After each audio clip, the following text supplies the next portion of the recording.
ახმეტის მუნიციპალიტეტის სოფელ ოჟიოში ახალი სასათბურე მეურნეობა გაკეთდა. პროექტი სოფლის განვითარების სააგენტოს ხელშეწყობით დაფინანსდა. ფერმერმა ილია ნახუცრიშვილმა სასათბურე მეურნეობა სახელმწიფო პროგრამის ქართული ბოსტნეული სათბურებიდან ფარგლებში მოაწყო, სადაც სალათის ფოთოლი მოყავს.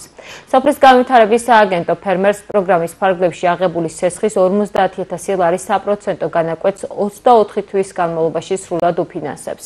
პროგრამის პირობების თანახმად ფერმერი სოფლის განვითარების სააგენტოსგან დამატებით 13,500 ლარის ოდენობით დაფინანსებასაც მიიღებს.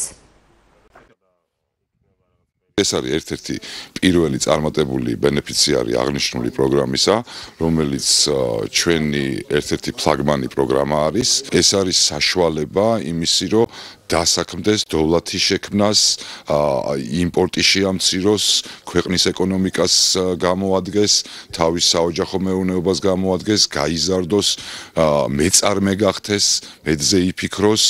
ძალიან ბევრი სიკეთე აქვს ამ პროგრამას. რა თქმა უნდა, ძალიან მნიშვნელოვანია კახეთის რეგიონისთვის ასეთი პროექტების მხარდაჭერა საქართველოს მთავრობისა და სოფლის მეურნეობის სამინისტროს მხრიდან.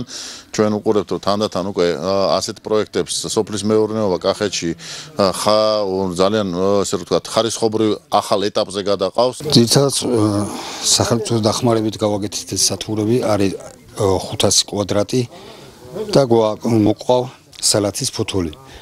დაახლოებით ველოდებით პირველი მოსავალია თითო მოსავალზე 4 ტონას. სოფლის განვითარების სააგენტოს პროგრამა რო არ ყოფილიყო, ნამდვილად ჩვენ რო შევძლებდით სათბურების გაკეთება.